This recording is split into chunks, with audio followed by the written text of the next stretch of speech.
আমার পেছনে যে কমলা গাছটি দেখতে পাচ্ছেন, এইখানে এই গাছটার বয়স হবে 7 মাস, অর্থাৎ এই ছাদ বাগানে লাগানো 7 মাস। এই 7 মাসে এই গাছটাতে প্রায় 19টা কমলা ছিল, এখন 17টা আছে। রিসেন্টলি 2টা সংগ্রহ করা হয়েছে।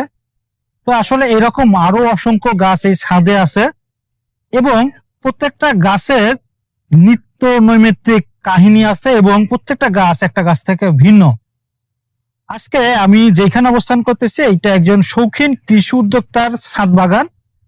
আসলে গত 7 মাস আগে তিনি শুরু করছেন এই ছাদ বাগান। আমরা এখানে কথা শুনবো এই ছাদ বাগানের উৎসাহমূলক তথ্য আপনাদের মাঝে তুলে ধরার চেষ্টা করব এবং পুরো গল্পটা আপনাদের সাথে শেয়ার করার চেষ্টা করব। আসসালামু আলাইকুম। ওয়ালাইকুম আসসালাম। কেমন আছেন? আলহামদুলিল্লাহ, আল্লাহ পাক ভালো রাখছে। আমরা শুরু করতে চাচ্ছি আপনার নাম দিয়ে। আমার নাম মোহাম্মদ মাসুদুর রহমান। আমরা এর আগে এখানে আসার আগে আপনার ছাদ বাগান সম্পর্কে যথেষ্ট গল্প শুনছিলাম। এখন এখানে আসার পরে বাস্তবে দেখছি যে আসলেই একজন শৌখিন কৃষি উদ্যোক্তা বা ছাদ বাগানি কেমন হইতে পারে, আমি যেভাবে চিন্তা করে আসছিলাম তার থেকেও অনেক ভালো পাচ্ছি বা ভালো মনে হচ্ছে। তা আসলে এত কিছু রেখে আপনার ছাদ বাগান শুরু করার ইচ্ছা জাগলো কেন? আলহামদুলিল্লাহ, আমার 3টা ছেলে মেয়ে আছে। আমার ছেলে মেয়েরাও খুব শৌখিন, মানে যে কোনো ফলমূল দেখলেই ওদের আগ্রহ যে আমরা এই ফলটা খাবো বা আমার এই গাছ লাগাবো। আবার ওদের চাইতে আমারও আগ্রহ কম না। আমিও চেষ্টা করি যে কোনো ফলমূল নতুন কোনো কিছু দেখলে আমার মনে হয় যেন আমি এই ফলটা লাগাতে পারলে আমার নিজের বাড়িতে যদি এই ফলটা হয় তাহলে মনে হয় কত সুন্দর হবে। আল্লাহর নিয়ামত দেখতে যেমন সুন্দর, খাইতেও সেরকমের সুন্দর। ওই জন্য আমি মন প্রাণ দিয়ে চেষ্টা করতেছি যে আমি নিজের আল্লাহ যতটুকু একটা ঘর করেছে, একটা ছাদ করেছে, এই ছাদের উপরে যত রকম ফল আছে সবই আমি চেষ্টা করতেছি যেন পরিপূর্ণভাবে আল্লাহ আমার ছাদের ভার দেয়। আচ্ছা আচ্ছা, এই যে খরচ করতেছেন, খরচ করে তো বাজার থেকে ফল কিনেও খাওয়া যেত, তাহলে ছাদ বাগান আপনার করার বিশেষত আমার কাছে মনে হচ্ছে শৌখিনতা একটা ব্যাপার থাকে। হ্যাঁ, ছাদ আপনি কিনে খাওয়া তো আসলে একটা সহজ ব্যাপার। মনে করেন যে একটু দুর্বল মানুষ, যে সেও মনে করলে যদি একটা ফল 10টা জায়গায় একটা ফল কিনে খাবো, সে কিন্তু কিনে খেতে পারবে।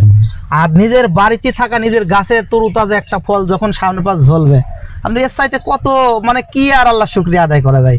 নিজের গাছের ফল ইচ্ছা মতন আপনি দেখতেছেন, খাবেন, মানে এর চাইতে তো আর ভালো কিছু হতে পারে না। আচ্ছা আচ্ছা, এই জন্য আমি মন প্রাণ দিয়ে চেষ্টা করতেছি যে আল্লাহর দয়া থাকলে বা আল্লাহর রহমত থাকলে আমিও তেমন অর্থ সম্পদশালী লোক না, কিন্তু আমার শখ আছে যে আমি যত প্রকার ফল আছে আমি নিজের বাড়িতেই লাগাবো। আপনি যেমনটা বলতেছিলেন যে আসলে ভিন্ন ভিন্ন জাতের ভিন্ন ভিন্ন গাছ আপনি সংগ্রহ করছেন। আমরা এখানে দেখতে পাচ্ছি অলরেডি একটা কমলা গাছে অনেকগুলো ফলও ধরে আছে। গাছের যে হাইট, আমি যদি টবের হাইট বাদ দিই তাহলে খুব বেশি যে হাইট তাও না। জি না। তো এই গাছটার বয়স কতদিন বা কিভাবে এটা সংগ্রহ করলেন? আমি 2025 সালের মে মাসের দিকে লাগাইছি, তাতে 6-7 মাস। আপনার সঙ্গে 6-7 মাস এর আগে নার্সারি থেকে বা যেখান থেকে সংগ্রহ করছিলাম, এই নার্সারি থেকে চারা সংগ্রহ করছে আমাদের যে রাকিবুল ইসলাম আছে, কুষ্টিয়া আঙুর চাষি।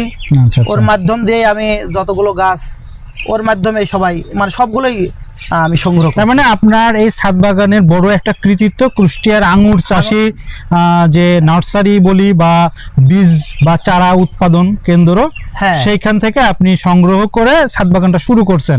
তার একটা ভালো সাপোর্ট আপনার কাছে আছে? সাপোর্ট রাকিবুল ইসলামের বেশি সাপোর্ট। আমি ওর মাধ্যম দিয়ে আমি যত চারা, ও নিজেও এসে সবসময় আমার পাশে থাকে এবং কি করব না করব নিজে হাতে অনেক সময় আমার সহযোগিতা করে। তো দেখতেছিলাম যে আপনার শুধুমাত্র যে মালটা বা কমলা বা অন্যান্য গাছ না, এখানে আপনি পাশাপাশি বেশ কিছু শাকসবজিরও আবাদ করছেন।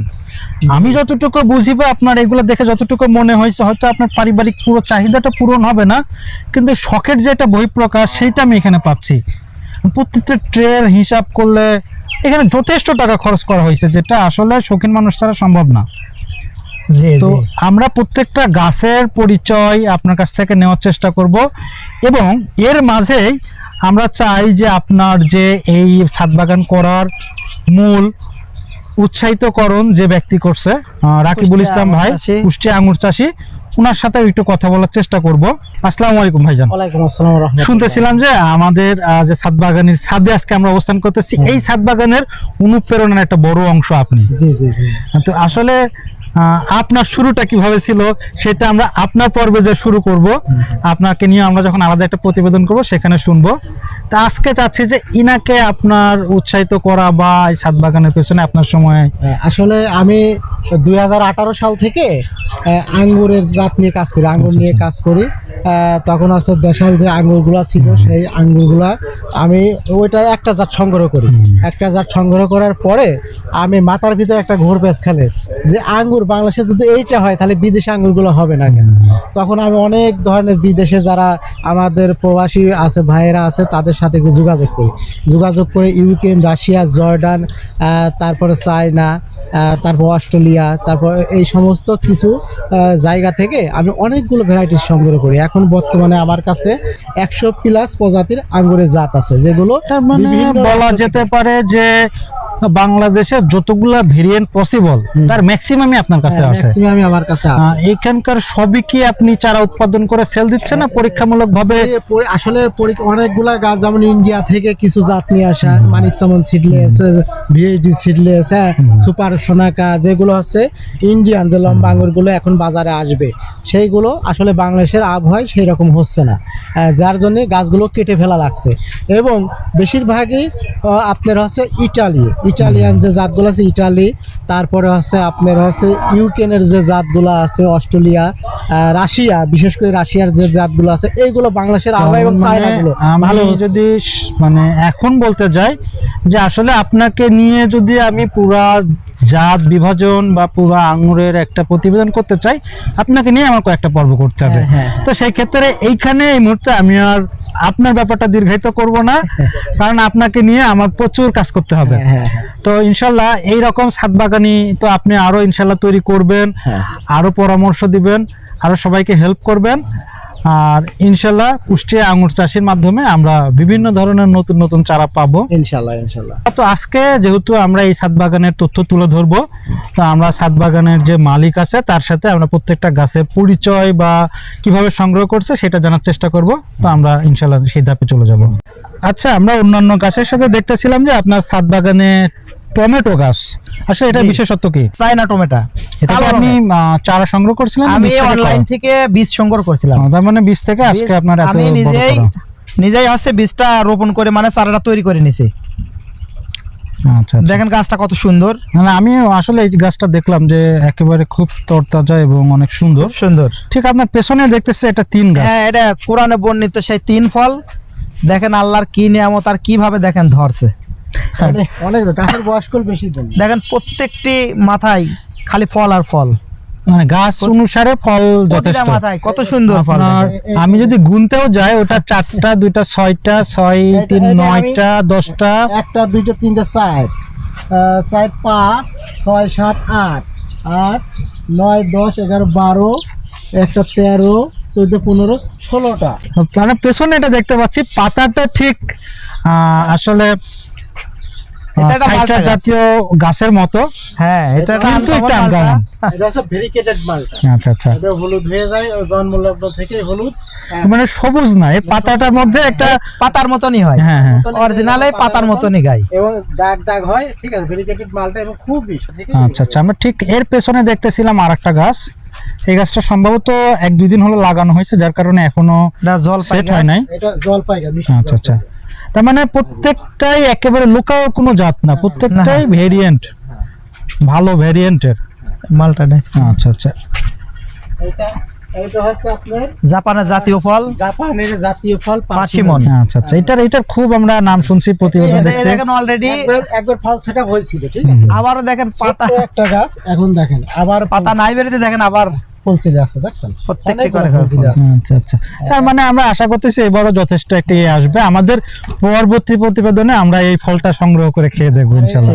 কারা কারা রেবেল অরেঞ্জ, একটা অরেঞ্জ এর ভিতরে লাল টকটকি হয়ে থাকে। আচ্ছা আচ্ছা, একেবারে রক্তের মতন লাল, এটা খুব সুন্দর, বেশ বড় বড় হয়। তো আমরা এর পরে ওইদিকে আরো বেশ কয়েকটা গাছ দেখতেছি, নতুন একটা গাছ এখানে একেবারে মনে হয় ছোট, একদম নতুন আনকমন একটা। আচ্ছা আচ্ছা আচ্ছা, এটা হচ্ছে jujube, Chinese origin jujube. Chinese origin jujube, আচ্ছা, আচ্ছা। যেটা হচ্ছে একেবারেই আনকমন, দেখেন কত চায়নাদের নকল খেজুরটা আমরা বলি যে চায়নাদের নকল খেজুরটা বাড়াই, অরিজিনাল আপনার হচ্ছে যে খেজুর হয় সেই খেজুরের মতনই হয়ে যাবে। আমরা তার পেছনে একটা মালবেরি গাছ দেখতেছিলাম, আসলে এটার বিশেষত্ব কি? এটা সম্ভবত গ্রাম বাংলায় একটা সময় তুত নামে পরিচিত ছিল, আসলে ওইটার সাথে দেখা গেল ওই দিকে, কিন্তু ওইটার সাথে এটা মানে ওইটার সাথে এইটার এরা কয়েকটা জাতের এর এটা সাথে লাগানো একই আছে। গোত্রের গাছ। হ্যাঁ। এই গোত্রের গাছ, কিন্তু 12 মাস ধরে এবং খুবই প্রচন্ড ভালো একটা মিষ্টি এবং খুব সুস্বাদু একটা ফল এইটা। আচ্ছা আচ্ছা, আর মাশাআল্লাহ। এইটা আপনার হচ্ছে ping pong longan. Thai longan. Ping pong longan যদি বিশ্বের ভিতর 10টা যদি জাত থেকে থাকে তার ভিতর মনে করেন ধরা চলে একটা। হ্যাঁ, পিং পং লঙ্গান এবং না, তার মানে এইটা এখনো আপনারা ফলন হয়তো না, এখনো পান নাই। আমরা ছোট এখনো পাই গাছ নাই। কিছুদিন আচ্ছা আগে আচ্ছা আচ্ছা। এইটাও কি কুষ্টিয়া আঙুর চাটির কাছ থেকে সংগ্রহ করা? জি, এটাও তার কুষ্টিয়া। মানে আপনার কাছে শুধুমাত্র আপনার উৎপাদিত না, এর বাইরেও যথেষ্ট কালেকশন আছে। হ্যাঁ, হ্যাঁ। অনেক কালার আচ্ছা আচ্ছা এই দেখেন একটা। এইটা হচ্ছে রুবি লঙ্গান। আচ্ছা আচ্ছা। আমরা রঙ্গানেরই এখানে দুইটা জাত আমরা দেখতে এটা পাচ্ছি। লাল টকটকে, এটা খুব আচ্ছা, সুন্দর লাল দেখতে, হবে আকর্ষণীয় একটা হুম। বছরে আপনার মিনিমাম 3 বার পাবেন, আচ্ছা একই গাছের থেকে বছরে 3 বার ফলন পাবেন। এটা হচ্ছে চাইনিজ রামরঙ্গন। আমি এখানে আসার পরে শুনতেছিলাম যে বাগানি যে ওনার জামাই অলরেডি সবার আগে সম্ভবত উদ্বোধন করছে এই গাছের ফল। তো আসলে এইটাই ছাদ বাগান বা নিজের হাতে তৈরি বাগানের এইটাই সুবিধা, যে নিজের ইচ্ছা মতো সংগ্রহ করা এবং সেই অনুপাতে আমরা হচ্ছে ইচ্ছা মতো করতে পারি। আর এইটা হচ্ছে আপনার জায়ান্ট দার্জিলিং। আচ্ছা আচ্ছা। এটা 4টা থেকে 5টাতে 1 কেজি থেকে যেগুলো বাজারে আমরা বর্তমানে এখন কিনতে পাচ্ছি সেইগুলাই জায়ান্ট দার্জিলিং। আর এইটা হচ্ছে আপনার বাজারে যে সিডলেস কমলাটা পাওয়া যায়, বিসিবিহীন যে কমলা, বিসিবিহীন, সেইটা এবং খুবই মিষ্টি এবং খুবই সুস্বাদু একটা। আর এইটা হচ্ছে আপনার আপনার এটা সুইট ম্যান্ডারিন। আচ্ছা আচ্ছা। এইটা স্কিন কাঁচা অবস্থায় ভিতরে লাল টকটকে হয়ে যায়। চাইনিজ আমরা এর পাশাপাশি এখন যদি আমরা এই সাইডটাতে চলে যাই, এই সাইডে শৌখিন সবজি চাষ, আর পেছনের আমরা যেটা বলতেছিলাম যে মূল যে ব্যাপারটা আঙুর চাষের, এটা হচ্ছে একুলো জাতের আঙ্গুর, যেটা 12 মাস হয়, একুলো জাতের আঙ্গুরটা। এটা আমরা এই সাদে এই গাছের আঙ্গুর আমরা খেয়েছি। আমরা দেখতেছিলাম যে এখানে 5 থেকে 6টা গাছ আছে, 7টা গাছ সবই কি একই ভেরিয়েন্টের না আলাদা না, না, আলাদা? আলাদা আলাদা, ভিন্ন ভিন্ন। হ্যাঁ, এইটা হচ্ছে একুলো, এইটা হচ্ছে আপনার বাইগুলো, এইটা হচ্ছে বাইগুলো। আচ্ছা আচ্ছা। তারপরে এইটা হচ্ছে এইটাও বাইকুনোর, এইটাও বাইকুনোর। আর এইটা হচ্ছে আপনার গ্রিন লক, এইটা গ্রিন লক। তারপরে এইটা হচ্ছে আপনার হ্যালোইন, বিশ্ববিখ্যাত সবচাইতে ভালো যদি কোনো আঙ্গুর থাকে এবং দেখার দৃষ্টিতে ভালো, লোভনীয় যেটা, সে হচ্ছে হ্যালোইন আঙ্গুর। যারা আমাদের গ্রুপে আছে তারা অবশ্য সবাই জানে। আর এইটা হচ্ছে আমেরিকান রিয়ারেন্স। আমেরিকান রিয়ারেন্স গোল হয়, অনেক বড় বড় থোকা হয়, আমেরিকান রিয়ারেন্স। আর এইটা হচ্ছে এক্সট্রা আর্লি সামার বিলাক। আচ্ছা। এক্সট্রা আর্লি সামার বিলাক পাকলে কালো হয়ে যায় এবং অনেক ভালো, এটা ইতালি থেকে সংগ্রহ করা। আমি গাছের ভেরিয়েন্টে বোঝা যাচ্ছে যে আসলে একটা গাছের একটা তুলনায় আরেকটা হ্যাঁ, ভিন্ন, বা গাছের গঠনও ভিন্ন। আমরা ঠিক কিছুক্ষণ আগে যে আঙুরের গল্প শুনতেছিলাম, যে কমলার গল্প শুনতেছিলাম, যে মালটার গল্প শুনতেছিলাম, তো আসলে এর মধ্যে যেহেতু আঙুরটা আর এখন বাগানে নেই, তো সেটা আমরা দেখাতে পারতেছি না। আজকে আমরা রানিং অবস্থায় কমলাটা পেয়েছি, আমরা কমলাটা উঠাবো এবং আসলে বাগানি, ছাদ বাগানি যে আছে ওনাকে উঠাতে বলবো এবং দেখার চেষ্টা করব আসলে কত সুন্দর হইতে পারে, এবং আমরা খেয়েও টেস্ট করব। হ্যাঁ, আপনি উঠাইতে পারেন। এইটা আছে না। বিসমিল্লাহির রহমানির রহিম। এই দেখেন আল্লাহর কি নিয়ামত, এখনো কত সুন্দর দেখেন। এখনই স্কিন এখনো কাঁচা আছে, স্কিন এখনো কাঁচা আছে। এটা এখনই হচ্ছে দেখেন কত ডিসেম্বরের শেষের দিক যে পূর্ণাঙ্গ ভাবে এবং কালার আসবে, হারভেস্টিং করা যাবে। তার মানে বলা যায় যে শুধুমাত্র এখন আমার আবদার রাখতে যে আপনার এটা উঠানো। জি জি জি। কালারটা আমিও দেখতেছি যে এখনো পুরোটা লাল হয় নাই। হ্যাঁ, না না, এখনই কত হিন্দ দেখেন কালার আসছে। এবং আমি ঘ্রাণটা পাচ্ছি, আসলে ক্যামেরাতে তো ঘ্রাণটা পাওয়া সম্ভব না, তবে আমি ঘ্রাণটা পাচ্ছি, এটা বলে রাখি। আমাদের কমলা প্রায় শিলা শেষ। আমরা যদি নাও রাহুল, বিসমিল্লাহ। না, আমার ভাই, আমাদের এখানে একজন অতিথি আসছে, আমরা সেই সেটা ছাদ বাগানের প্রথম আমার ভাতিজা মোহাম্মদ ইসরাইলকে আমি খাতি দিলাম। স্বাদটা কেমন ছিল? অসাধারণ। মানে বাজারের কমলার থেকে অবশ্যই আমার কাছে মনে হয় আলাদা হবে, হ্যাঁ ভালো। কারণ এখানে পরিচর্যার একটা ব্যাপার থাকে। হ্যাঁ রাকিবুল, তুমি একটু খাও। এপাশে আসো ভাই, আপনি একটু খান। হ্যাঁ, আমি ক্যামেরার বাইরেই খাচ্ছি, সমস্যা নাই। মাশাআল্লাহ। আমরা কৃষির গল্প টিম ছিলাম আজকে ছাদ বাগানে। তো আসলে গল্প শোনার তো সময় শেষ হয় না, কিন্তু প্রতিবেদনের কারণে বা আপনাদের শোনানোর কারণে আপনাদের অধৈর্যতা যেন না আসে, সেই জন্য আমরা আসলে অনেক সময় ধরে শুনতেও পারি না। হয়তো আমরা শুনে রাখবো, আপনাদের পরবর্তীতে শোনাবো। সাথে থাকবেন কৃষির গল্পের নতুন নতুন তথ্য এবং নতুন নতুন জায়গা, নতুন নতুন ছাদ বাগান, নতুন নতুন বাগান দেখার জন্য আমাদের সাথে থাকবেন। আজকে আমরা যে দুইজন ব্যক্তির সাথে ছিলাম, আশা করি তারা আমাদের সময় দিয়ে কৃষির গল্প টিমকে যথেষ্ট সহযোগিতা করেছেন। আপনাদের দুইজনকে অসংখ্য ধন্যবাদ। আসসালামু আলাইকুম। ওয়ালাইকুম আসসালাম। আসসালাম। এত সুন্দর একটা প্রতিবেদন করার জন্য আসলে আপনাকেও অনেক ধন্যবাদ। অনেক ধন্যবাদ।